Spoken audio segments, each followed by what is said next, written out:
Good afternoon, ladies, gentlemen, honored friends, and all of our viewers out there in YouTube land. This is the Non-Prophets. Thank you for joining us on this beautiful Sunday, August 1st, 2021. This is season 20, if you can believe it, episode 31, and I am joined today by a wonderful panel. To my far left, right, I'm not sure, is Outcast X, friend of the show, NP Intimate, as we like to say, joining us once again. We've got Teo El Ateo from Nuestra Experiencia Atea. Did I say it right? Totally right. It was perfect. So good. So happy to have him back. And the illustrious Jenna Belk from YouTube's The Atheist Experience, and also from this show and others. Good to have you back as well. Thank you for inviting me. Has anyone been up to anything interesting that they would like to share briefly before we head on out to article and subject land? I did have an amazing guest last episode on my channel. I don't know if you want to talk about that, Johnny. You can talk about it. You can talk about it. Who? Yes, please tell. Yeah, who was that? Certain amazing guy called Johnny P. Angel, who was my last guest. Mm-hmm. Yeah, I heard that guy's pretty cool. Yeah, he never shuts up, so it was a pain in the back to translate him, but it was totally worth it. He's awesome, and I love that interview. I appreciate you inviting me onto the show. It was a lot of fun. It was what was really fun is that I did talk a lot. No surprise there. But you found someone to translate me into Spanish who sounded as nasally and obnoxious as I really sound like in real life. But tune in for that because it's really cool. Hey, that guy is amazing. Cool. Also, I always leave in the description the link to the original so they can hear you in English as well. Oh, that's cool. Yeah, that's neat.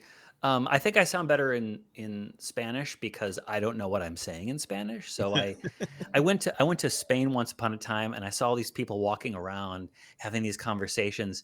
And I'm like, oh, look how sophisticated everybody is. They're talking about philosophy and literature. Now they're probably talking about football and like Formula One, but it sounded like they were talking about operas and stuff like that because I don't speak Spanish. Not much, at least. You're Johnny over here fetishizing people. Fetish. Yeah, everyone's so smart. Unlike Americans, they're a bunch of idiots because I understand what they're saying. I don't really believe that. But X, what you got? What's happening? What's happening in Xville? Well, we're still doing the Utah Outcast show, and we've started breaking it back up into segments because people tend to like the bite-sized stuff as well. So we put the new episodes out there every week, and we do that live stream on Twitch every Saturday evening at let's see if this is going out Central Time. It would be 9 p.m. Central Time for those folks out there. So we do that on twitch.tv/Utah Outcast. And I have a solo channel, but my kids are out of school for the summer. So that's kind of been mothballed until they go back to school. And I have infinitely more time to do my activities because I want to be a good dad. Yeah. So it's got to take some priority, I think. Yeah. I enjoy your solo channel, especially because I think you're pretty funny and you focus on stuff that is not on my radar and you use silly voices and sound effects and you're, as our friends across the pond might say, take the piss out of some of the and more ridiculous things. The chick tracks are infinitely fun to do. Oh, and God. Me going through the Book of Mormon chapter by chapter is proving to be a grueling experience. It's brutal.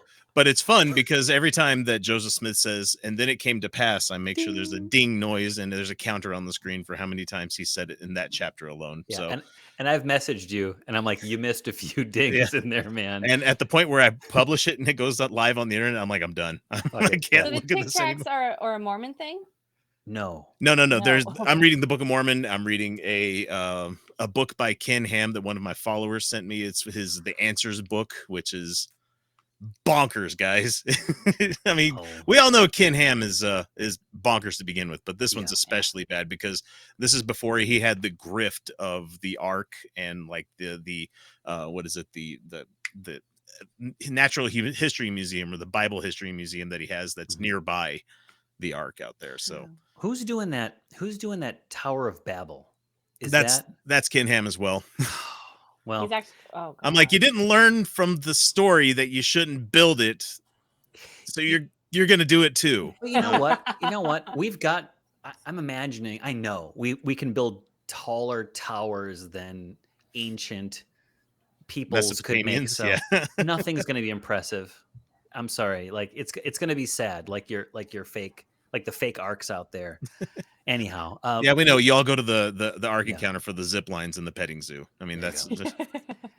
Jenna, you are always busy. You're especially busy these days. But you're still doing AXP, obviously, and you've got a little bundle of joy at home that you're keeping alive and well and happy.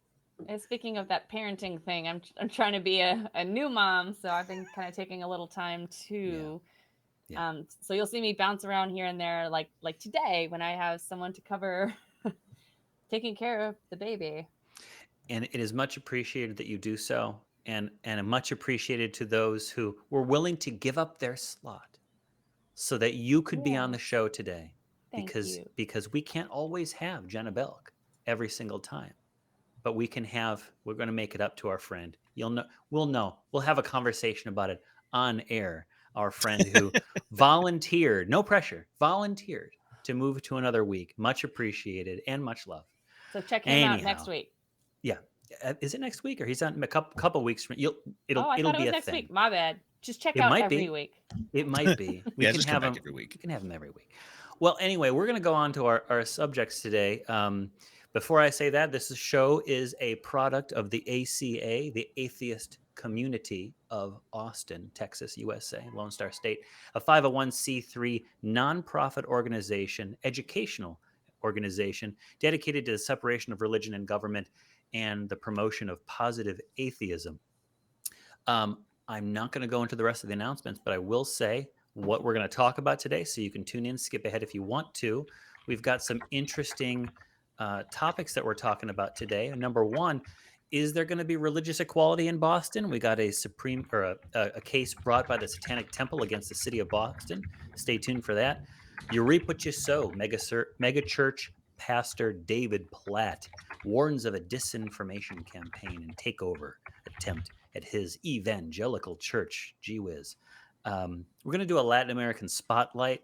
Guatemala, lots going on in Guatemala, and we're going to talk about that today. And then our last segment is what's called Let Freedom Ring. It's about the Freedom Phone. And we got a few choice comments to make about that. Let's go ahead and start the ball rolling with the first one. The Satanic Temple lawsuit against Boston can proceed. We found a lot about this in the news lately. In short, I think I was going to take this one. Yep. In short, the Satanic Temple has sued the city of Boston because of the following. So, legislative prayers occur before Boston City Council meetings. And what was happening here is they had applied to make an invocation at the city council, and they were rejected. And so the Satanic Temple has brought a lawsuit against the city of Boston because on the basis of religious discrimination. As they should. That as they should. We What are I not thought a was Christian nation. yeah, because this is not a Christian nation. It's very interesting. Basically, that's the gist of it, and they're bringing this lawsuit because what we're seeing in this country, and we've seen this for a long time. I don't think this is a new thing, but there is preferential treatment for certain religions. I know that might be shocking to some of our viewers, but some sects of Christianity, some sects of Judaism, and in later years, Islam, right? Sects of Judaism, some Judaism and Islam, and some other religions. Perhaps I'm assuming Hinduism gets a little bit of a fair shake. They're totally legit in the eyes of those in power. Buddhism probably has had a better chance at doing invocations lately. There's got to be some Zoroastrians, but there are other religions that are more marginalized who are not getting it. And arguably, atheists have had trouble doing invocations, and other religions that are much smaller religions who don't share the popularity of the big three, and also organizations like the Satanic Temple. So I want to really focus on what is the Satanic Temple and what business do they have going in and doing invocations in city council meetings. X, do you have anything to add? Well, to that? first of all, you know what would solve all of this? Would solve all of this altogether. It wouldn't even be a problem. Just stop having invocations before you do city or state business. That'd be great. Do you really need to appeal to a higher power when you're talking about speed humps in a neighborhood? I mean, That's a good point. come on, guys. Somebody needs a new stop sign in their neighborhood, and like you're going to have to pray to God to make sure this is something that's going to be happening. But yes, the Satanic Temple is a group that I happen to be a member of. Let's see, I have a prop over here that has me Woo! being a member of the Satanic Temple. See, it says right there, X and Ferris. So that cost you $25 according to the 25 website. whole dollars. Yep. Yeah. Through a website, and I got some stickers, and I got a card that has it on there as well as the 7 fundamental tenets printed on it as well. Mm-hmm. So the Satanic Temple, I don't speak for them, so don't take this from me, but I joined them because they have more teeth in this fight, more arrows in their quiver than just us being regular atheists. I mean, I'm an atheist as well as being a Satanist at the same time. I don't believe that there's a God. I have no proof that there's a God. But I can also have deeply held religious beliefs, which the 7 tenets are for me. And so that's one of those things where I use this as a cudgel to prove that we have inequality in this country.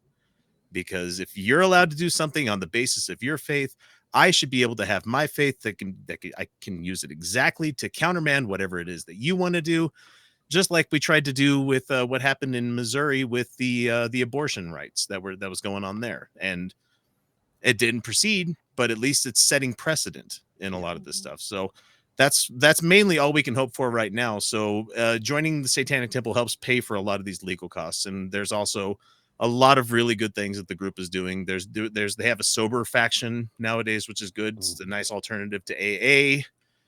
There's Gray Faction, which talks about childhood abuses, especially with the psychology, where they tried to do the whole repressed memory recall stuff that was happening during the Satanic Panic. Lots of good stuff the group is doing, but it's just making some people feel kind of oogie because it has the word Satan in it, you know? Right. I wanted to, you mentioned the tenets, and I do want to hear from Jenna and Teo on this one, but I want to read off the tenets if I can. And I thought about calling friends about this, and I was like, well, how do you feel about the following, one of those gimmicks where, you read something from the satanic material and then you read something from the Bible. That's just terrible. That was the Bible, Mom. You just didn't like something from the Bible. But I'm going to read the tenets off. If people want to, I did a video on this on the Outcast X channel on right. YouTube that you guys can find, and it's what they mean to me kind of thing. But I'm sorry, self-show over. Go ahead. No, that's fine. That's really good. If you want to know more about it, go check that out. But we got number 1. One should strive to act with compassion and empathy towards all creatures in accordance with reason. Sounds pretty good to me. Anyone on the panel have a problem with that one? Nope, and I've done this exercise at work. I have them printed off at my desk, and someone goes, quiet. "Oh, that's a nice way of nice way of living. Those are some good tenets right there." And I'm like, "You really want to know where they come from?" Teo's not saying anything. I think he's got a problem with number 1. Do you have a problem with number 1? No, I think it's a pretty good one. I think I mentioned to you before that I saw like kind of 10 different ones where they used to mention magic and all of that. I did have problems with that, but with the 7 ones that I think I know, the ones that you're going to read, they are pretty good actually. Now you're bringing up something, and I think I want to go back to X on this one. Yeah, it's the split between the COS and the Satanic Temple. So Church of Satan was the original group that was founded by Anton Xander LaVey back in the what was it, the 60s, I think. He was around for quite a while. Not a big fan of the Church of Satan. Nothing against them. You can feel free to have whatever beliefs you want, but theirs are quite different from what the Satanic Temple has for theirs. So theirs is a lot of self-actualization, a lot of revenge and stuff like that. And the rule about your domicile is your lair or your home is your lair. People made there's some interesting ones out there. That doesn't seem to be applicable here. Actually, I want to get through the rest of the list really quickly, but The struggle for justice is an ongoing and necessary pursuit that should prevail over laws and institutions, sort of like a spiritual, sort of a inspiration for how our laws should be. Number 3, one's body is inviolable, subject to one's own will alone, clearly talking about body autonomy. Yep. 4, the freedoms of others should be respected, including the freedom to offend, to willfully and unjustly encroach upon the freedoms of another is to forgo one's own. Teo, did you have something? I just wanted to say that I love that one. So keep in mind that all of these should be taken as a group as a whole when you're looking at them. So I mean, you can look at them individually, but you're supposed to be living these within accordance of all the other ones as well. So where it says the freedom to offend, that doesn't mean you get to be a right-wing shitbag and just be a real jerk to everybody. You should strive to act with compassion and empathy toward all creatures. You know, it's just right there in number 1. You can't circumvent all the other ones to get to that one. So, or a left-wing shitbag. Oh yeah, absolutely. I say that for our right-wing friends out there. Right? You can be a centrist shitbag all day. No, you can't be a shitbag. Yeah. Don't be a shitbag. Don't be an asshole. That's number 1 in my book. That is the number 1 commandment. Don't be an asshole. I like number 5. Beliefs should conform to one's best scientific understanding of the world. One should take care never to distort scientific facts to fit one's beliefs. Please. Yeah, I like that one. Can we have some more of that? Yeah, please. 6, people are fallible. If one makes a mistake, one should do one's best to rectify it and resolve any harm that might have been caused. You know, one thing that I would add to that is, people are fallible. If one makes a mistake, let's have a little bit of a grace period when someone makes a mistake, bring it to their attention and give them an opportunity to recant. And I hope that is part of that principle as well. Yep. And then the last one, every tenet is a guiding principle designed to inspire nobility in action and thought. The spirit of compassion, wisdom, and justice should always prevail over the written or spoken word. I really like these tenets. I think that they are much more useful than the following bullshit 10 commandments that I found online that we all know. No other gods, no Lord's name in vain, remember the Sabbath day. Toss those out. Those are garbage. Those are all 3 very selfish rules right there for the one creator God. You know, honor your father and mother. I mean, if you're little and your parents are actually looking out for you, but you know, I guess treat them with respect. But we all know the historical context of that isn't. That's what leads to honor killings and stuff. So. Right. Don't kill except when we say you can. Or they believe in a different God. Yeah. No adultery. Well, marriage meant something quite different than what we understand in these days. And it usually applied to Genesis. There was multiple wives for like Abraham and all the other prophets at the beginning of that book. Don't steal. Okay. Except when it's understandable to do so. Right? Or directed by God because he stole people's lands, children, wives, you know. People. Yeah. Nothing in there about slavery, though. Well, and also, you can certainly use the law to acquire as many goods as you want to disadvantage other people who are living in dirt.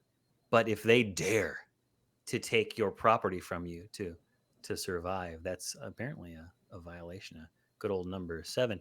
Don't bear false witness, except we know that doesn't apply to people outside of the little club that you belong into.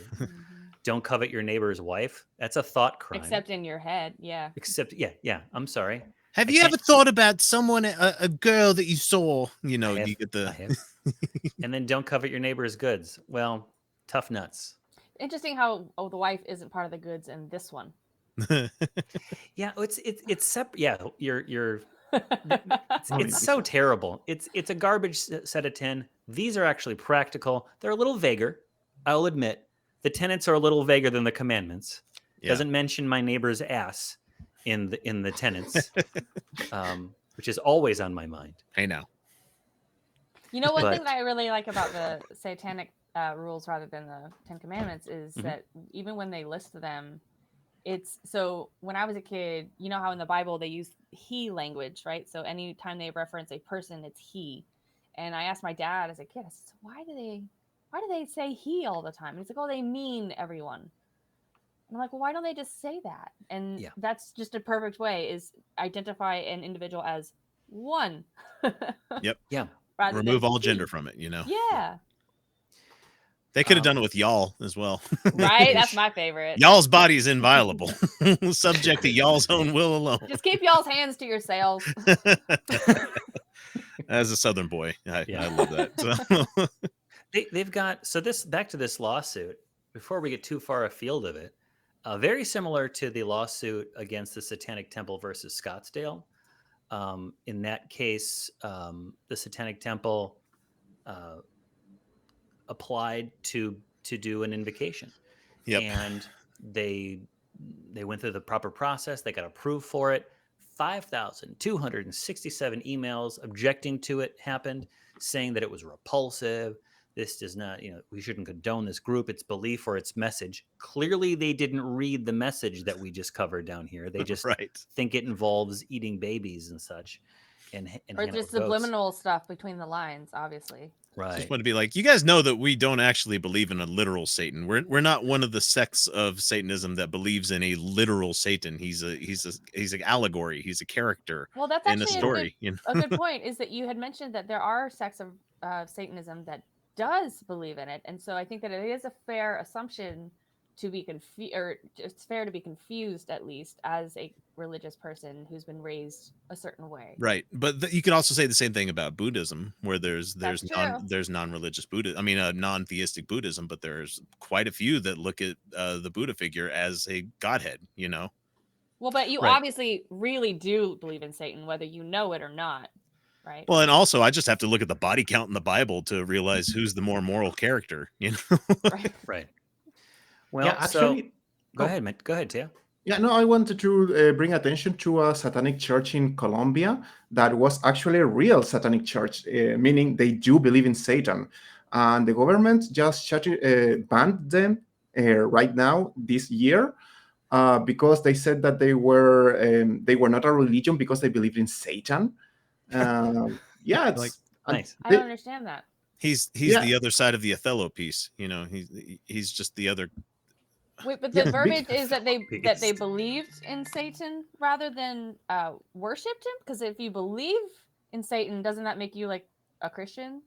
Yeah, I would say that they are part of the Abrahamic religion because they base their beliefs in the same Bible. Victor Daniel Rousseau, he was the guy in charge of this church. Mm-hmm. He believed that Satan was an angel of light and he rebels against God because God was a dictator in heaven. And that's the whole base of his religion. Is basically I like the that. Bible. I like that take on him. The Mormons here in Utah, Satan is the brother of Jesus, spiritual brother of Jesus. So these are all just variants. Yeah. Of Satan. Well, he was. I think they call him Lucifer. Satan came way before Jesus. But not before the Time Variance Authority. We know that. That gets into. I could spend 35 minutes talking to you about the pre-existence and stuff that the LDS Church preaches. So. Well, what we got here is all these people said no to the Satanists. I want to keep the prayers. I do not want the Satanists. I think this is taking equality too far, which is a great quote to me. You are too equal, y'all. Yeah, they said unironically. The city manager ordered some legal research, and some poor sap had to go out there and research this. The letter of the law. The letter of the law said this. It was called an unnamed attorney. I'm sure the person had a name. I'm sure they weren't just some despicable attorney that are out there. These poor people that went to law school and are stripped of identity. I never met one, but I'm sure they exist. But that the TST, the Satanic Temple, could be rejected because they lacked a substantial connection to Scottsdale. The invitation was revoked. Even though 2 months earlier, now this is from the website, I'm sure that there's alternative facts to this one. Go sign up for their newsletter. It's really easy to do. They'll send stuff like this all the time. There was no qualification on who could participate in the prayer ceremony. So it was like a post hoc rationalization for why they rejected them. So the church, the Satanic Temple sued the city for violations of the Establishment Clause and the Equal Protection Clause. That would be in the Fifth Amendment brought to the states via the 14th Amendment. During the litigation, the definition of substantial connection shifted from physically located within Scottsdale city limits to we made one exception for a particular Jesuit school to you just have to be physically located inside the Phoenix metro area and have more than 2 1 or 2 members who are residents. A bunch of bullshit, I'll tell you. I found a couple things. I found the petition that was brought in the Boston case, and that's going to be the link in the description. And when I say I found the petition, I mean I found a free version that could be accessed online without having to pay for membership to a legal database. I could get all of this stuff through allegedly my legal database access. But then also the Scottsdale situation, you can actually listen to it. It was briefed before the Ninth Circuit. So what happened, I believe that I'm not going to get too much into that, but I'll say this, that it made its way up to the Ninth Circuit, which is in San Francisco. It was heard on March 18th, 2021. And if you click on that link, you can listen to the actual oral arguments. I didn't, but I'm going to while I'm doing my workout, because that should be really interesting. Very big advocate, all of you out there, to go to oyez.gov? I think it's gov. Or courtlistener.com, apparently, and you can listen to some of these really important decisions being argued before the highest court or these high courts of the land, to hear what the arguments are and what questions that the court wants to know about before it issues its ruling. So we're waiting for a ruling on that one. And of course, we're waiting for the Boston case to develop. But I want to move on, but before I do, I know we've got some more thoughts out there. Teo, what else? What other thoughts do you have? Teo, Jenna, weigh in on this one before we move on to our next topic. I actually have an interesting but brief experience with the Satanic Temple. So Holy Kool-Aid, or Thomas Westbrook, put out a video, I think maybe a year ago or so, where he had said basically why I'm not a Satanist. And it was basically about how he's like, everybody assumes that, you've got these people wearing all black and they're pouring blood into a chalice, and that's what a Satanist is. And he's like, no, I'm just this average guy who's an atheist, And so I kind of wanted to counter that, in that I'm just this average chick that nobody would assume anything off about on first encounter, but I am a Satanist. And that also doesn't mean that I necessarily wear like Gothic clothing and or ritualistic in any way.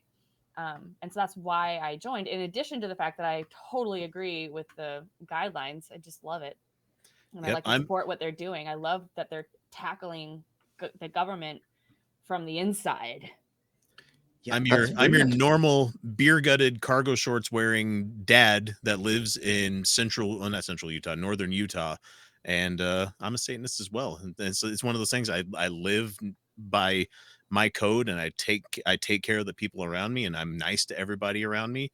Right. But if somebody found out I'm a Satanist, good God, I can only imagine. Well, the whole point is that I'm trying to normalize it. I'm just a normal guy. Exactly. When you meet a Christian, you literally don't know anything else about them unless they reveal it. Yeah. And it's the exact same thing with a Satanist. Exact same thing. So when you meet a Christian, don't assume that they're friendly. And when you meet a Satanist, don't assume that they're malicious. They're evil or bad. Yeah. For me, it's been pretty weird, because the first time that I heard of Satanist, it was with this other group that Outcast mentioned. So I did read this thing about destroying somebody in your house because your house is your lair, and be grateful to magic and all of that. So of course my reaction was very negative about it. I thought they were just, theists believing in Satan, because they would be if they believe in magic and in an actual Satan. But the Temple of Satan, the one that we're talking about now, I think that what they do is awesome, because they know how privileged Christians are and how many things they are asking for themselves. So when they show them, hey, look, if you're asking all your rights for yourself, I have the right to do this. For example, when they wanted to have these 10 Commandments monuments, they went and installed the Baphomet statue. So they immediately realized, okay, maybe it's not good to have our own monuments if Satanists are going to have their own devil in there as their own monument. So go watch the documentary Hail Satan. It was actually really well done, and a couple of my friends are in that one. I'm really happy to know these people. So nice. Cool. Just saying that I do respect them a lot more now. So my opinion is very good now, and specifically of the Atheist Satanist Temple. Stanley Jason Raper is a real jerk in Arkansas, so I'm just pointing that out. I think X kind of spoiled this one, but let me play devil's advocate on this one, and that that's partially a terrible pun, but partially not. No, that's Stu DeHaan. He's the Terribly lawyer intended. for the Satanic Temple. Right. I looked them up. One of those attorneys has a really funny web page. The way he describes his advocacy, it's theatrical. We'll put it that way. Yeah. Something you don't usually see in a lawyer's website. But okay, so you're opening up your city council meeting to these here Satanists, right? The Satanic Temple, the Church of Satan. What's going to stop you from opening up these invocations to, I don't know, the sons Pastafarians? of Pastafarians, The dudists. Best religion ever. Let them all. wrong with Let them that? all in. Yeah, let them in. Let me drink my White Russian with my bathrobe on and give the invocation. Yeah, where does it stop? I mean, exactly. Where does it shouldn't. start, though? Yeah, Outcast said it in the beginning. More The problem is why? that they begin with a prayer. They shouldn't. Why? I know. It's I silly think- to me. I think it is. I think that's exactly right. I mean, I get it, wanting to show a sense of, hey, we're all in this together. Can't you just hold hands and do that? It's gross. I don't want to touch Oh, right, someone COVID. Yeah, post-COVID, legislator's no. hands. You don't know where they've been, or you do know where they've been. No, I think that is the answer right there. I mean, Yeah. You want to have religion in school? Cool. I'm going to bring in Santeria into the school, but not Santeria. Yeah, Santeria. But the bro. Force is I'm great. bringing in exactly. the Jedi. Pastafaris. I love those guys. Yeah. Even though they like pirates. I don't. Or what about Rastafarians? We said Pastafarians. What about Rastafarians? Yeah. Not Is that going to a bring any religion? marijuana into the school, ladies and gentlemen. Yeah, but But it's we- their religious we could have religious a right to do so, though, right? monument. No, but we're No, I but know. we're- I know. We're going to talk about the second coming of Jesus as the king of Ethiopia, right? I mean, any religion could come in under this kind of analysis, and that's what we're going to see. We're going to see a bunch of gymnastics and hoop jumping. No, not those ones. Not No those. two Yeah, Scotsmen. no Celtic presents religion. itself. Come on. Yeah. That's not a real religion. No, When is not a real God? no true religionist. We see it all the time, but that's what's going to happen here. We're going to see. True religionist. Well, we're that's gonna what happened see, in Colombia. Well, you're right. That's exactly right. It happened in Colombia, and it's happening all around the world. It's going to That was- continue to happen. I would That pay was their good money for argument. someone to do the Professor Farnsworth Hail Science invocation that he does. I don't remember that. Well, it's there's a lot of satanic imagery, but that- it's is like that- him holding a skull. And Is that the during candelabra. one of the scientist conventions that he went to, where he was competing for Scientist of the Year, or was that a different one? I think they were trying to bring something back from a robot back from the dead or something like that. Sounds about right. I got Back. to catch up I on love mine. Futurama. Back. Futurama is great. That's a long time reference right there. God, That's sorry guys, great I'm show. good at that. No, you're good. You're good. This is an interesting topic. Again, we're going to see more of this. There's a lot of elements of satanic imagery that part of me always says, well, why are you using Satanism as your image? It's inflammatory. It's going to piss people off. Well, okay, fine. But if you can break through that and you can start talking about really the principles of what it stands for, what the image of Satan is, the rhetorical device of the opponent, of the person who crashes against the system, who everyone's just head over heels over Loki, the god of mischief, right? Who dares to defy the authorities that be because of recent developments in the Marvel universe and stuff like that. Satan is a person who is a character that stands for the rights of the individual, for exploring yourself as a complete person, who breaks taboos that proclaimed on high and forced upon all of us. Yeah, the people that reject societal convention and the status quo. Well, and that's exactly what I love about it, is how the fact that it is inflammatory is almost what's required in order to get people to bring any kind of attention to it, because it takes them getting pissed off and wanting to attack it and break it down and prove that it's not real in order for them to discover, wait, I've never investigated this before. I never knew how to investigate this before, and now I'm finding out, well, wait, what's wrong with these rules, and how can I prove this wrong? Right. So hold on, my dog is shifting his sit down. Gave me a dirty look. All right. I want to move on to our next topic. That was really good. There's a lot more. Again, links in the description. You're going to see a lot of interesting things there. Certainly educated me on the kind of work that they're doing. But let's go on to segment 2. We've got an article here. Megachurch pastor David Platt warns of a disinformation campaign and a takeover attempt at his evangelical church. Who do we say was going to take that one? Let's say it's Jenna. Jenna? Okay. Because Jenna is awesome. Basically, there's a religion called McLean that this guy David Platt started, and there's a whole lot of no true Scotsman going on here, saying that people. I mean, how do I summarize this? Sorry. No, it's fine. You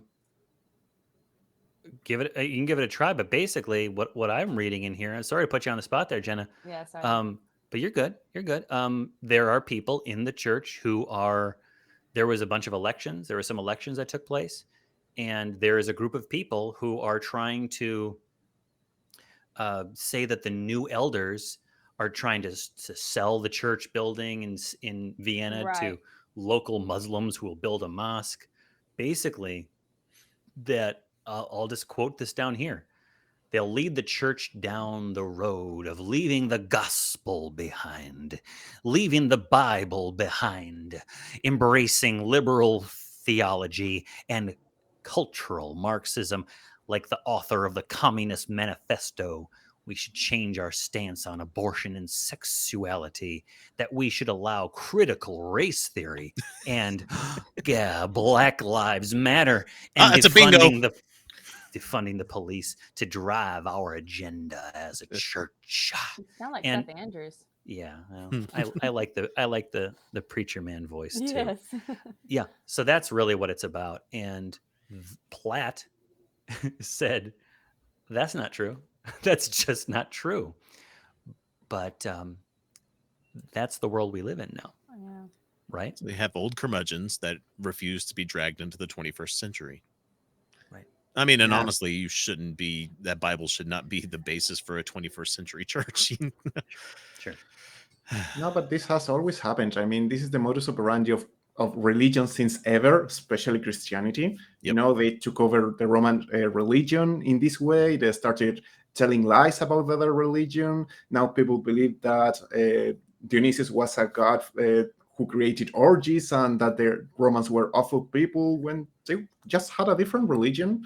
Right. And also, I don't know, but maybe you remember something about a guy called Henry VIII. He wanted to divorce his wife. The Catholic Church didn't let him. And he created his own religion now because he said, no, the Catholic Church is going through the wrong path. And now most people are evangelicals in your country, and Catholics are a minority. And in here it's the other way around. Yeah. But yeah, they have always been doing this, and they have always behaving this way. So for me, it's just more of the same. We are people behave in awful ways. Christians have always behaved in awful ways in general throughout history. There is a reason why we call certain period the Dark Ages. And what is interesting for me here is how their biggest fear is, they will turn us into Muslims and communists who want equal rights through Black Lives Matters. It's interesting, the fears of these people. Yeah, I agreed. What's funny is what they're waving around as a weapon to me is some members here, some articles are identifying Platt and the elders as, quote, woke, unquote, that McLean could go woke like other churches. It's funny that these terms that are used as a bludgeon in other areas of life, you're not woke enough, are over here being used as, well, you're woke. Like it's, first of all, shame on you. Shame on you. First of all, I know we need terms. I know we need little shortcuts to navigate this complex rhetorical landscape and all that jazz. But sometimes words like woke or terms like cancel culture are just not enough to describe the reality. And go ahead, Jenna. Well, Well, I was just gonna say, I think that it kind of goes to show what happens when you try to represent what another group or organization or religion is teaching, and I kind of think that it kind of singles out why we should kind of narrow it down to the individuals if we can, especially if we're going to imply some kind of malintent, because when you have, say, Christians, again, you know nothing about them. You have some really good people in there. And yes, there were a lot of Christians that did a lot of persecuting in the past as well as today, but also the majority of people that were doing we have reporting on were Christians at the time. So again, you're leaving out, we're almost what is it you call it when you take the bad and leave the good? Cherry picking. Cherry picking. Cherry picking. That's it. So it's almost kind of shows us why we shouldn't do that, is because then you get people doing things like that. We're like, okay, you don't really understand what we're talking about when we use that word. So whenever we feel like you're using a word or a concept to be negative or harmful, we should reevaluate it as well and be like, okay, do I actually understand this the way that you're trying to use it? Right. And a great example of that it's been in the news for a while is Black Lives Matter. I know what is meant, but there are some people who insist that, I think disingenuously in large part, but some people, I've done this before, that it's a terrorist organization, that it's a socialist Marxist organization, that only Black lives matter, Oh, but all lives actually matter. Yes, that's what they're fucking saying. They're saying that all lives matter, except you don't seem to think that Black lives matter, person who's making this argument. And why are you even making this argument? No one's denying your life mattering. You had said earlier, Jenna, that you take the good and you leave the bad. Personally, I think we need to take the good, we need to take the bad, we need to take the both, and there you have the facts of life. and that's the world that we're living in right now. Thank you. X, you were drinking one of those black cherry sparkling waters. Cherry picking? Could you hand me one? Speaking of cherry picking, can you hand me one of those? There you go. Thanks a lot, man. Thanks a lot. All right. I really appreciate that. All right. You're welcome. Totally spontaneous, that one. Talking about magic. Yeah, a little bit of I'm just in the same room with Johnny. Hey, that's right. And while you are drinking your cherry-picked can, let me tell you about Black Lives Matters. Oh, guys, I do have this troll who is following my Facebook page. No, my Facebook page, my YouTube page. I think most views are coming from him because he always appears on my videos attacking everything that I said. I love him. And he kind of believes that Black Lives Matter is a kind of evil institution that is financing Cuba and what is happening over there. And I think he's not the only one who believes like that Black Lives Matter is not just an idea of, hey, let's respect everybody, but they do believe that there are these evil organizations, like the ones trying to telling these lies in this mega church. And so I think that there is a big problem of misinformation that we have to attack in here. And it's pretty sad that people don't understand something as simple as, hey, all life matters. Right. It's awful. So for me in this, sorry, Jenna, go ahead. Yeah, well, because I actually, so embarrassingly enough, I used to be one of those All Lives Matter people. But when did you have time? When did you have time to be an All Lives Matter person? I don't get it, but go on. I believe you.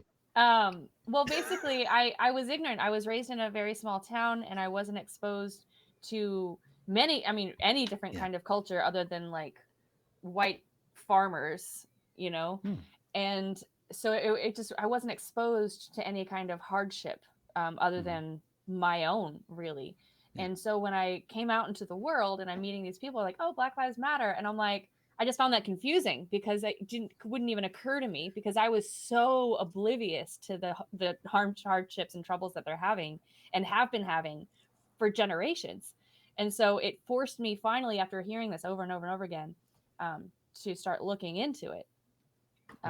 But it took looking into it and learning and understanding in order for me to become a Black Lives Matter advocate. It took empathy.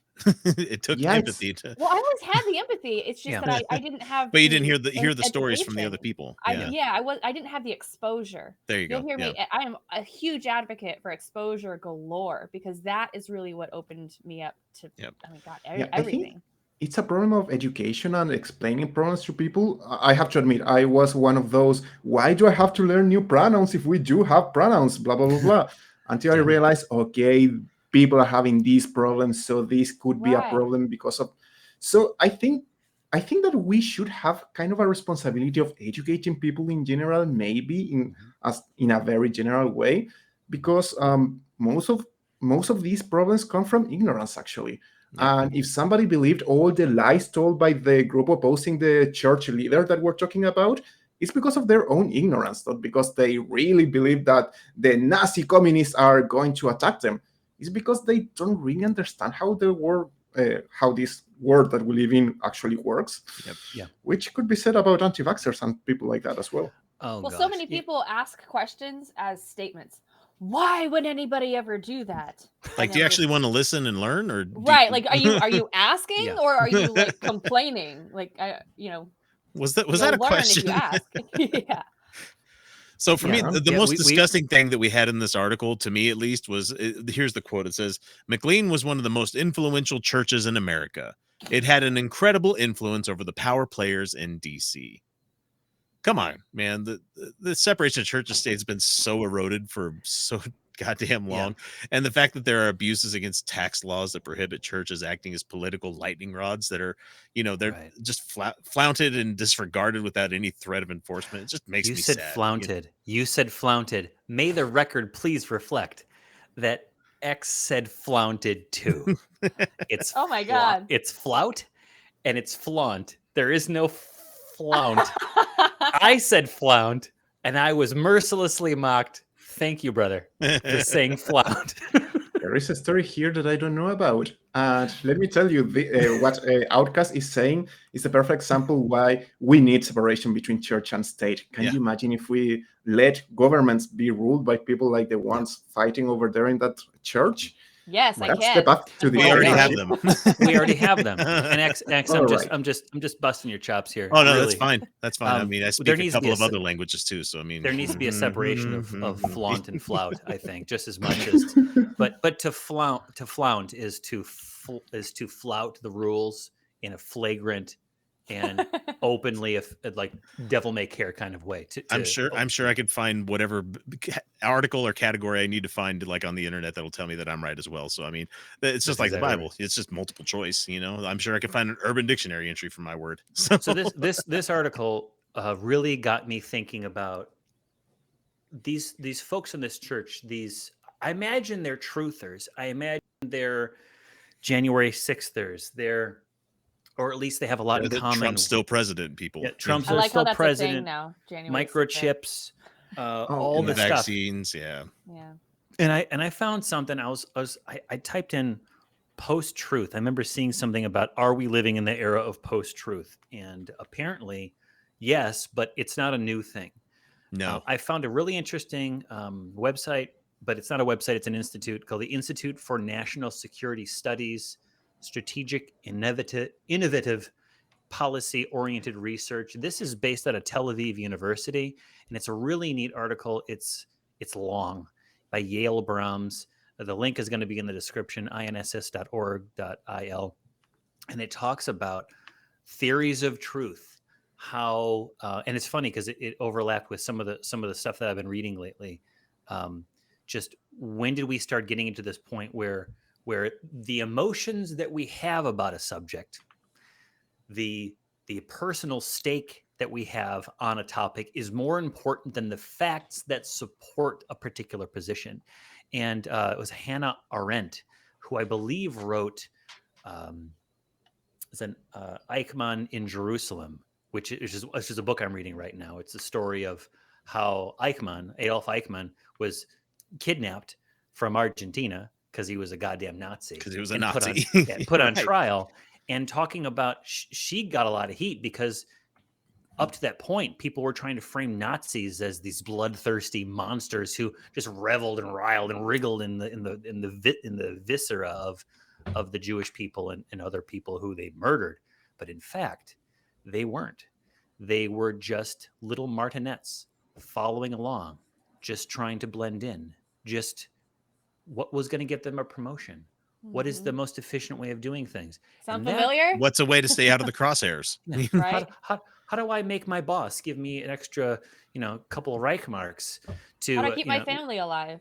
keep my family alive, or whatever it is? And so she goes into this. It talks about Arendt. It talks about George Orwell. It talks about theories of knowledge. It talks about a book called On Bullshit by Harry Frankfurt, which I'm going to start reading, distinguishing between liars and bullshitters, saying Ooh. that the former president, Mr. Orangutan, no offense to orangutans, was more of a bullshitter. Like, truth doesn't even matter.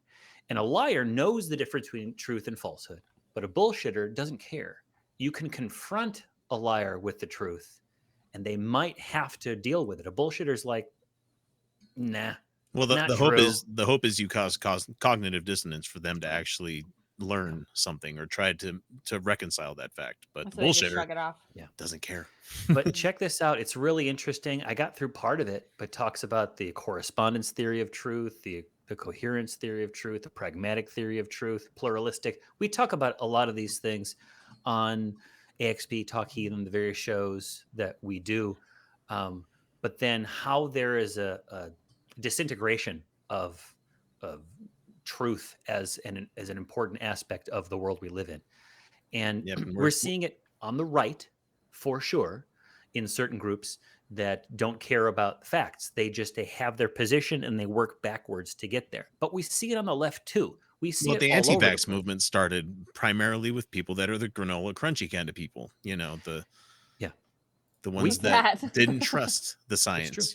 It's true. We see it all over. It's magical thinking in another guise. We see it with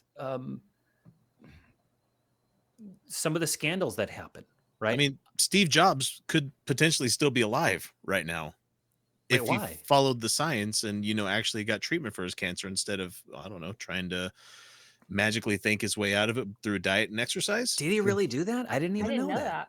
Yeah. It got to be a point where it was just too late. He couldn't do anything about it. When he first found out about it, he wanted to take the route that was less traveled and try to work it out on his own instead of following the science.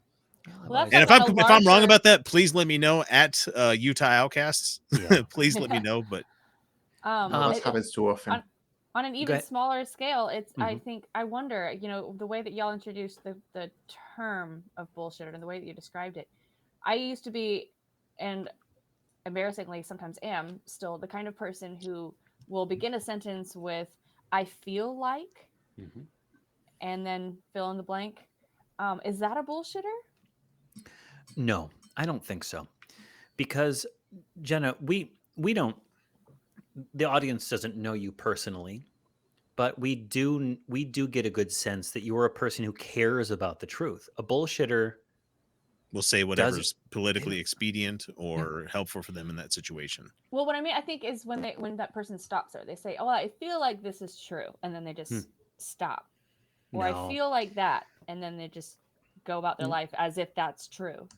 That's soft language. It's soft language where, like, this rings true for me. It's just another way of saying, like faith, I guess. I think this is true.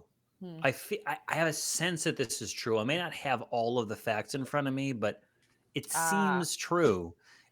But you're very clearly, and I'm not like patting everyone over the back. This isn't like a Jenna Belk love fest, people in the audience. But let's be honest. Jenna is good at asking questions that we all want to ask sometimes. And you're doing this. Like, this seems true. Am I wrong? Because I think you always follow up with wanting to know what actually is an accurate statement. A bullshitter doesn't give a hoot. The bullshitter spews it and then just walks away. They don't care about the truthiness of it, But if you're spewing it, doesn't that mean that you care about it to an extent? The reason I'm asking is because you care about capitalizing off of it. Well, I still have. I see. Yeah. Do you think? And again, whether it be social capital, whether it be actual capital as a grifter, But the grifter class doesn't really care about what's true. They care about what they can get out of you. And we're going to talk more about that throughout the show. We've got more subjects on us, but it's true. They don't care. What they want is a short-term gain, and then they want to get away with your gold, right? So we would say this is a malicious thing. I would right? say it's malicious. I would say it's malicious unless it's harmless. Like you're just having some laughs. Like you go to a party and like, yeah, Ethiopia is the capital of South Africa. You know, like, I don't know. And then you're joking about it. But there are other people who are trying to pass off facts because they're trying to get something. It's a means to an end. And the end is always they win, you lose, and then they're gone before there's consequences. Kind of like the Music Man. He goes to sell boys' bands. He's selling a load of bullshit. And but for falling in love with Marian the librarian, Professor Harold Hill would have gotten away with all of River City, Iowa's money. You haven't seen The Music Man, Jenna? You're making a face. For a more modern reference, monorail. Yeah, you know, in The right. Simpsons. Yeah. That's right, monorail. Don't take it personally. There's a lot of stuff that goes right here. Music Man. I try to pick and choose when I ask. Music Man is good. Music So Man is I'm good. going to guess this is like climate change deniers, and especially the ones that are going to get money if people keep denying climate change. Yeah, excellent. Cool. Got it. Yeah. What? Yeah. Not a song. So real quick, I've got a few things here. I've got, some article in here by the Guardian. Right-wing Southern Baptists believe they must save white Christian America by embracing Trumpism. This is more of the same, right? They're caught up in a particular goal. Whether or not it's a good goal, they don't know. They've decided it is, right? But if you want to know more about this mentality, all right, I've read a bit about this lately. Again, read that article about the era of post-truth. The book that Malty, one of our producers, pointed out, Taking America Back for God, Christian Nationalism in the United States by Andrew Whitehead and Samuel L. Perry. I read that one. It was fantastic. It really goes through the difference between a Christian, a conservative, and a Christian nationalist. Read that book. It's very interesting. Look at statistics, what groups line up, which align with other groups. The Rise of Fascism was another book I read recently. Again, truth is not important in a pre-fascist state. It's about a myth. And what we're seeing here is casting off. In fact, it's even more valuable if it's not true, because it shows you to what degrees people will go to fight for something in the face of truth. We've heard this before in Christianity. Some sects of Christianity value, your faith is strong despite the evidence that shows that you are especially godly. And I've heard that's that. Awful. Terrible. We have to go on. I could talk about this one a bit longer, because you brought up the specter of Christian nationalism. I'm like, that's my area of expertise. Don't worry, folks. We're going to be talking about this subject again. Mark your calendars. But before we go on to our next segment, we've got a little ad we wanted to show you. So let's sit back and watch.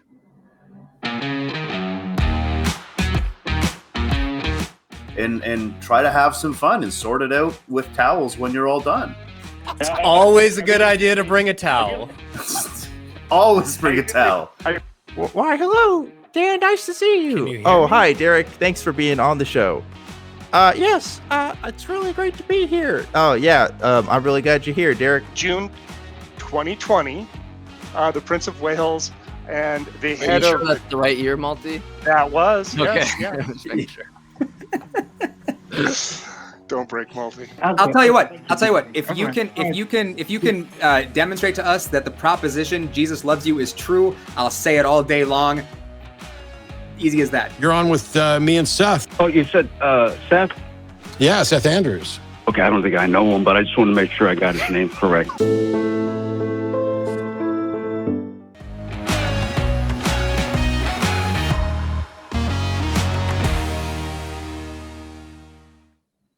Good stuff. I think I laughed out loud at the end there. If you haven't watched all those shows, make sure you catch up on your ACA content. A lot of fun stuff going on there.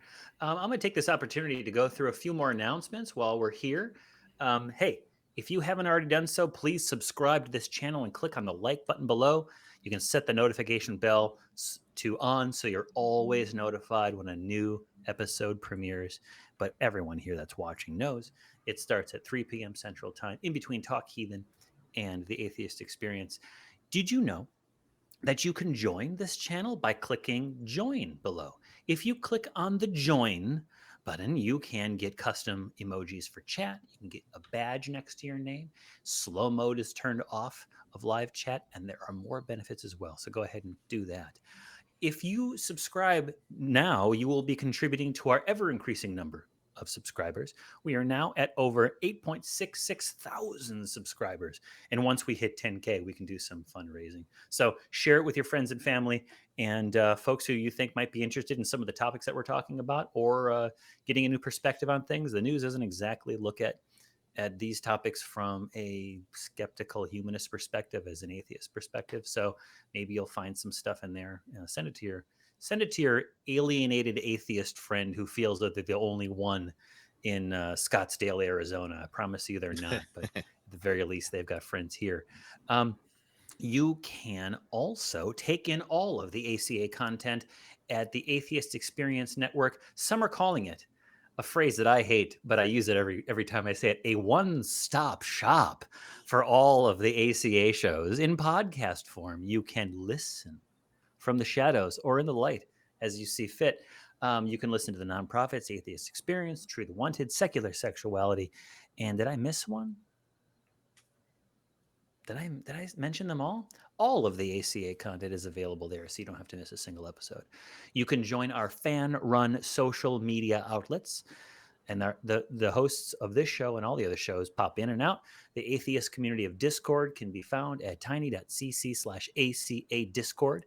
You can also find us at the fan-run Facebook page, facebook.com/groups/nonprofitslive. If you would like to support the show, we welcome that. Of course, if you do not save your money for important things, but if you've got some extra income you want to help support us, you can do that.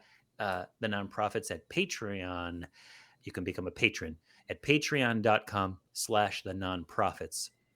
You can also support the ACA by shopping at smile.amazon.com and selecting the Atheist Community of Austin as the beneficiary. That's, of course, if you already shop at Amazon and you aren't concerned with working environment or fair trade or Jeff Bezos going into space when there are starving people on the earth, and he just really needs to really reflect upon the decisions he's made in life, on his golden bedposts and his you see, folks, endangered this would be called woke talk right there. Oh, Johnny P really obviously loves Jeff Bezos. Loves the guy. He's got a lot going for him. But that's my little soapbox on that subject. With all that said, if you don't like that, if you don't like that I was suggesting that Jeff Bezos is a shitheel for doing that, if you don't totally like that, perfectly fine. I want to hear about it. Go ahead, email us at nonprofits@atheist-community.org. Bring it on. I'll probably respond. I'll probably say something real nice. I'm actually pretty nice, or at least measured in my responses. You can also, for a lawyer, allegedly. I've always heard anybody who says that they're nice, you kind of gotta question that. So well, it's like the people that are orbiting the LGBTQ society, and they're like, "I'm an ally." Hang on a minute. Hang on. Yeah, let's make sure. I'm not like everybody else. Said by everybody else. You can send us an email. You can send me an email if you don't want the rest of the nonprofits to find out about it. But I promise you, I'll share it with them. It's Johnny P at atheist-community.org. But again, you can comment in the live chat below, and I hope you do. And you can also comment in the regular chat and hit us up on, like I said, Discord and Facebook. But anyway, back to the matter at hand. Again, links are in the description, but we're going to talk about segment 3, which is our Latin American spotlight. And Teo, I believe I tapped you to introduce us to this subject. What do we got? Oh, yeah. Now we have something very interesting and something that is happening in Guatemala. They have a new president and he's taking the path of the right-wing extremist. He said publicly that religion is more important than politics. And I think that it's very important that you know about what he's doing, because I didn't find information about this in English. Everything is specifically in Spanish. So this is information that doesn't get to you guys. Do you remember I have Nuestra Experiencia Atea because a lot of information doesn't reach Spanish because it's only in English? This is the opposite. You don't know about this guy, and he's, all extremist in all the ways. He's against same-sex marriage because he believes that religions should have the right to marry people in their own way. He believes that there is a worldwide conspiracy trying to force women to abort. And also he wants to bring back death penalty because apparently it's evil to kill an unformed zygote, but it's totally okay to kill a real grown-up person because, he has this kind of weird way of thinking. And he now is about to sign something called, I have it, it's called Freedom of Religion. Yes, freedom of religion, not freedom from religion. So with that, he's going to be part of some countries that make sure that religion has all the freedom that they need. And he said he wants Guatemala to become the Christian example for the rest of Latin America. So I think it's something very important that we should pay attention to. What kind of Christian, though? No, Jenna, no, don't ask that question. What? No. I'm supposed to know. Not right? a true one. Your kind, friend. Sure, there are no different kinds of. Yeah, the worst thing is that this guy's dangerous. He has tried to be. He has been to 4 different elections, and he became a national hero when he organized a raid in a specific prison that was called Granja Penal de Pavón. It was outside Guatemala City, and it was the prisoners had the control over there. He organized a raid with 3,000 policemen. He killed like 7 people, and he went to jail because later it was discovered that it was just a cover-up because he wanted to kill one specific prisoner. I think he was the boss of the mafia operating there. I know that you read about this one, Johnny. Yeah, I did. And one thing that I want to mention is that they discovered all of this because one of the most important pieces of evidence that they showed is that one of the prisoners during the attack was wearing one type of clothes and the corpse appeared with different type of clothes. So maybe he was tortured to get information and stuff like that. So there was a lot of stuff, a lot of things going there. Actually, Erwin Sprenzer, he was the boss of the police and he's still in jail in Switzerland. He got 15 years when he tried to run over there because of his double nationality. Yeah, there's a lot here, and so I think we're gonna sit here for a bit and talk about Guatemala. How do you say his name? Giammattei? Giammattei.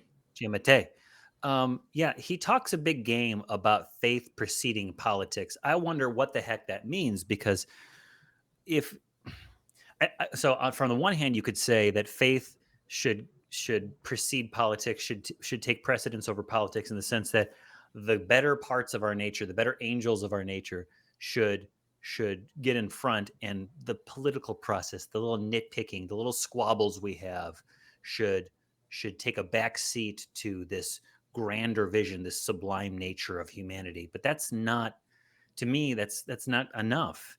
Because what we see, certainly, and we'll see this in Guatemala as we look at some of the things else that are going in Guatemala, it's faith that is a big problem in Guatemala. Because what I'm seeing here is conflict. I went to a website, and something that we're going to be going back to, I think, a lot on the show is it's the Secretary of State, the State Department website, and what they're doing. They're doing this is a 2020 report on international religious freedom, and there's one on Guatemala. And so I went there to look at what was being discussed there. One of the things is they were having a rash of indigenous religious leaders getting murdered or threatened or in some way marginalized or pushed out. On June 6th of 2020, the villagers in San Luis Petén Department beat and burned to death Mayan spiritual leader and herbalist Domingo Choc after accusing him of using witchcraft to kill a man a few days before. He was, according to Monica Berger, an anthropologist at the Universidad de Valle. Is that how you say it? I think it was Universidad del Valle. Yeah. Chuck was an Ahilonel? I don't know. I would have to read your notes, Johnny. Sorry. I tell you what, scroll down. But basically, an indigenous spiritual guide and an expert on medicinal plants, a member of the Association of Council of Spiritual Guides. I'm not going to read that word. And collaborated extensively with University College London, Zurich University, Universidad de Valle, to document traditional Mayan medicinal practices. So this guy was not just some witch doctor in a small village cutting chickens up and doing unhealthy things. He was actually working with these different universities to study, I imagine, the efficacy of some traditional remedies. Now, I'm not into traditional remedies over Western science, but let's be honest. People survived in some harsh environments because they learned about their environment and they may have discovered some things that are beneficial. You need to remind you of aspirin. Aspirin's a great example. But we need this interaction. We need to learn from people in different parts of the world, the things that they've picked up as a matter of necessity, and improve upon it. The process doesn't stop just because we have science now. These people were practicing a kind of science. Let's see what works and see what doesn't. Anyway, the video of the killing made it all over social media. There was outrage. NGOs got involved. We're seeing many villagers participating in Chuck's killing. Sounds like Guatemala's got a problem with indigenous people. Chuck's family was forced to relocate to a nearby town because of threats. So what happened?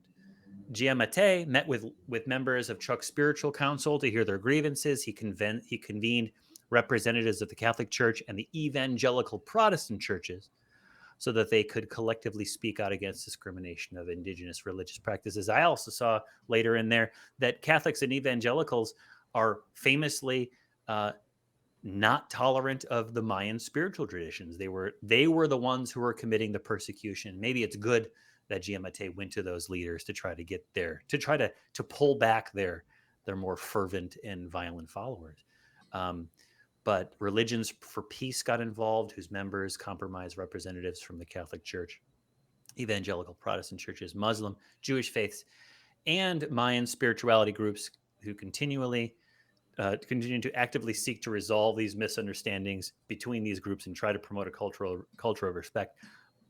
Long story short, it looks like Guatemala is facing a crisis of conscience, and they're realizing that probably what was even worse in the past, when missionaries came down to Guatemala and dealt with the Mayans, however they saw fit, without cameras on them, without consequences. Now we're in the 21st century, and now Jenna, whatever his motivations are, whatever his proclivities or preferences are, it's out there, and he's got to act in a way that to live with the consequences, if only so that he gets reelected.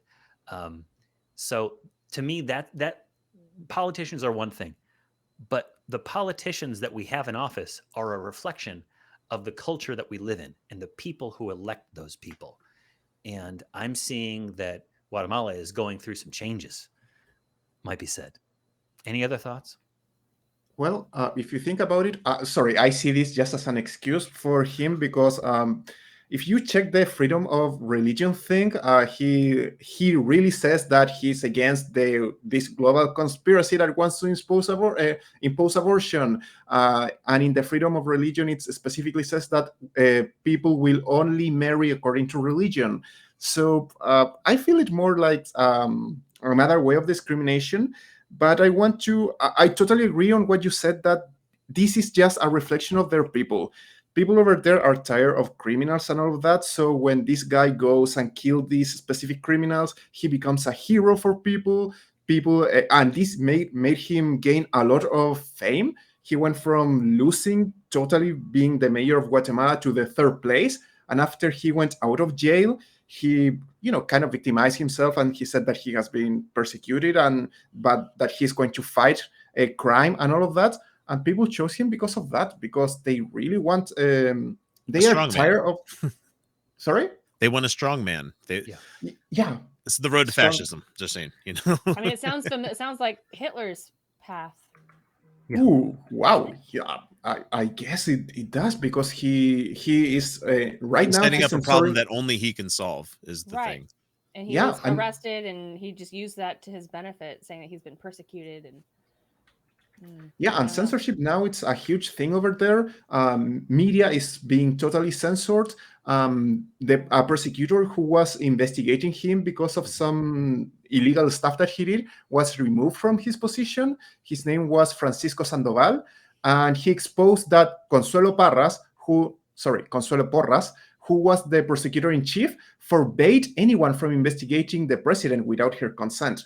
When he said that, she felt attacked, or she felt attacked, I guess, and she removed him from his position, and now nobody's investigating the president and his connections with some illegal stuff that has been going on. So, sounds familiar. Sounds familiar. Go ahead, Jenna. This may What be you got? my ignorance. So the thing, I do a lot of comparisons in my head and everything, and the way that this is being described, it kind of sounds, I guess, to play kind of devil's advocate, like somebody in Guatemala hearing about the U.S. when Trump was in office. I wonder if that sounds like the same kind of thing, because the fact is that even though Trump was in office and we put him there, I don't feel like he's a fair representative. Again, I feel like I don't feel like he's a fair representative of our nation, and I wonder if it's more like that in Guatemala, or if it's more like Nazi Germany, where there was a lot going on behind the scenes that most of the people in the country didn't really know about. Jenna, great point. What I'd like to mention here is what I found in my research. One of the articles that I found, I think the fact that he was able to, quote, squeak through in this election despite having lost in the first round really owes a lot to the high abstention rate, the chaos and anarchy of this election process, and Guatemalans' sense of really having a set of terrible options. Yep. Let's keep in mind that Hitler's rise to power, he wasn't a majority vote winner. So I guess a lot of the candidates were eliminated from candidacy for one reason or another, whether they were legitimate or not. And sometimes it's kind of like what we got with who's that crackpot who's always going in the Senate or in the House, who's Marjorie Taylor Greene, right? There was that's quite a wide berth there. I'm like, right, yeah. There's a few of them, but this is an example of one. People not being actively engaged in the political process. I know some doofuses. Vote every time, goddammit. Vote every time. My vote doesn't count. I don't care. It's the choice between a poison apple and a poison pear. Is it? False equivalency? Sometimes we fall prey to it. Bernie or bust. Well, bust, in some instances. And so, X, can you please hand me another one of those, by the way? Hang on a second. Let me see. It was the other direction. Yeah, that's right direction. There we go. That was very effective. Very effective. But stay involved. Also, what we see here is, once again, and this we can't hammer this home enough. One of the nice things about being secular, about not being religious, not living in that space, so far as I can tell, is that there are fewer sacred, unquestionable things in our world, right? We can question everything. Sometimes we can question it too much so that we are ignoring. I don't know. Some people go off the ranch when it comes to that, but you're awesome because of that, Jenna. I mean, come on, man. No. I don't mean like that. Sacred cows make the best hamburgers, man. I don't mean asking questions. I mean like that's not even skepticism at that point when you start doubting everything, but cynicism. It's when we get an example of you can't investigate the president, right? I'm sorry. The person who needs the most investigation is the person who's in the highest position. Their life should be gone through with a fine-tooth comb. Tweezers every morning. Let's look at their socks. Whatever it takes. There's no privacy. I think there's an element of national security sometimes, and when you're dealing with back channel negotiations with terrorist states like North Korea, something like that. So we agree cognitive tests every week. Cognitive. Woman, person, man, camera, TV. I probably failed it already. But yeah, there are no sacred cows in the world we live in, because if we exempt some things from critical examination, we get situations like this. Yep. We get people who will use that crowbar to take advantage and abuse their power, and Guatemala is going to have to deal with it. And it sounds like they're facing some of the music. Do we have any other thoughts? Because we probably need to go on to our last segment. I'll take that as a no. I'll take that as a no. Again, the links are going to be in the description. Please read all those. There's a lot of really interesting stuff. And this isn't the last time we're going to be talking about other countries with a special focus on what's going on. We left a lot on the table. Yeah. It's a whole country. And what I said to the panel earlier before the show started is, look at all this stuff that you didn't know about until you heard about it now.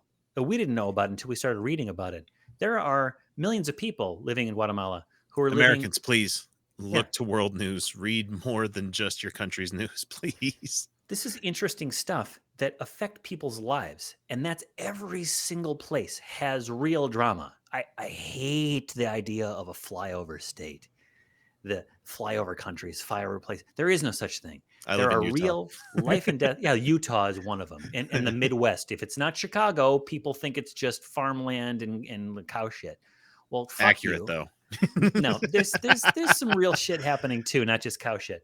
But the human experience is diverse, and every place is an important place. Just because it's not Hollywood or Broadway or Wall Street or DC doesn't mean that there's not real life struggles going on. So Guatemala is the first in what I hope will be a long-standing tradition of examining different countries and the stuff that we didn't know about, and we really ought to know, because it does shine a light on the world that we're living in now. But I want to go to our next segment, which is Strange But True.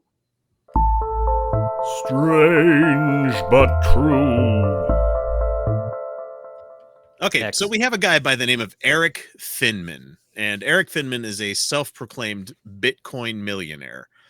He announced recently that the Freedom Phone is a product that's coming out. I honestly don't know if it's been released yet, because I don't follow these things enough. I just have more fun laughing at it and talking about it and reading all sorts of crazy cognitive dissonance comments that we have going on in a lot of these things. Okay, so Finman claims that the Freedom Phone is, quote, the first major pushback on big tech companies that attacked us, American conservatives.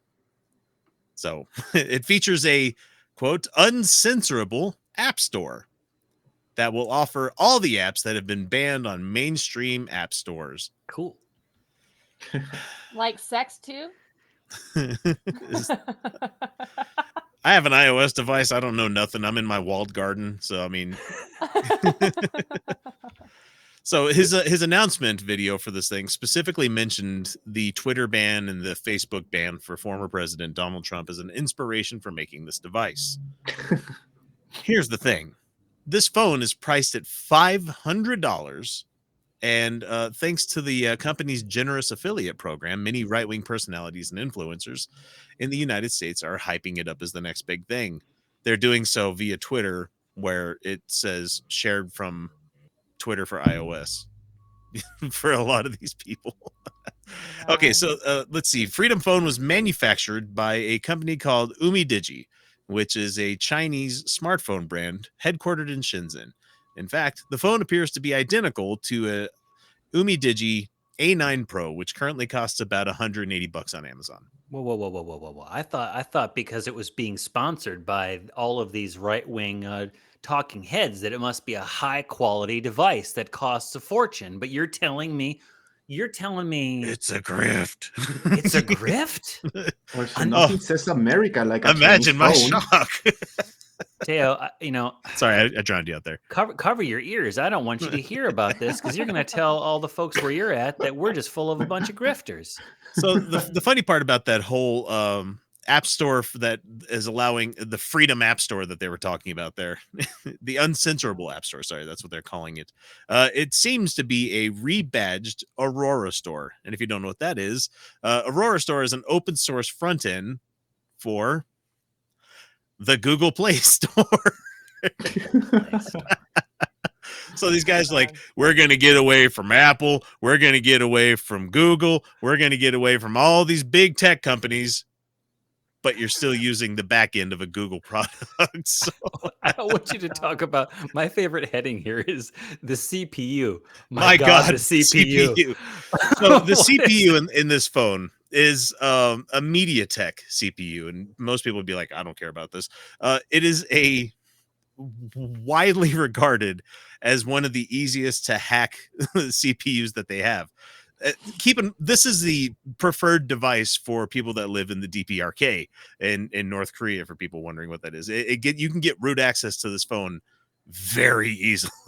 And so the CPU is very underpowered. It is something that it is not, it has no OPSEC at all to this whole thing.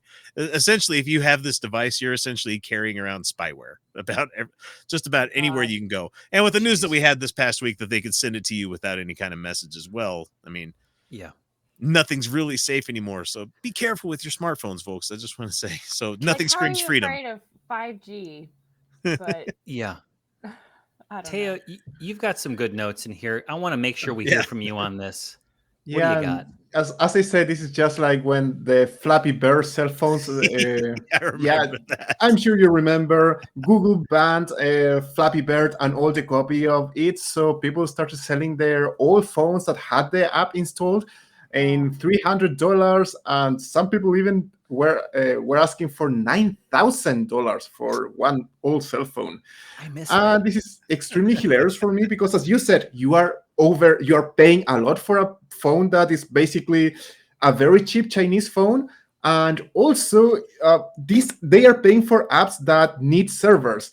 So imagine if you are paying like $500 for a phone with for a cell phone with Facebook, and you don't have access to Facebook. It's so silly. It's hilarious. It's just hilarious. Jenna, because those apps without a server are basically useless. Yeah, Jenna, did you want to add something here? Because I think we're gonna have to take this out. I got one last thought, but I want to hear from you first. All I got is. Yeah.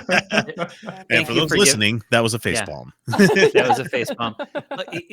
I'm going to say this last thing, and then we're going to have to go home to our nonprofits cave and work on our nonprofits research for next week. But this really grinds my gears because Trumpism and this kind of thinking, it appeals to a lot of people.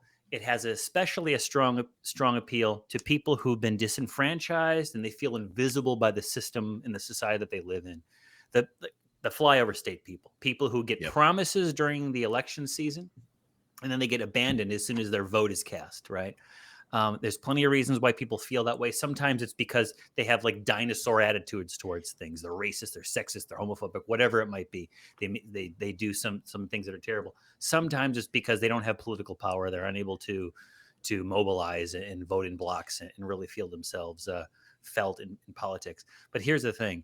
A lot of times they are actually getting used. When a Charlie like the former president shows up with his grifter class pals peddling miracle cures and prophecies and different magical thinking and get rich quick universities and now fucking phones, bullshit phones.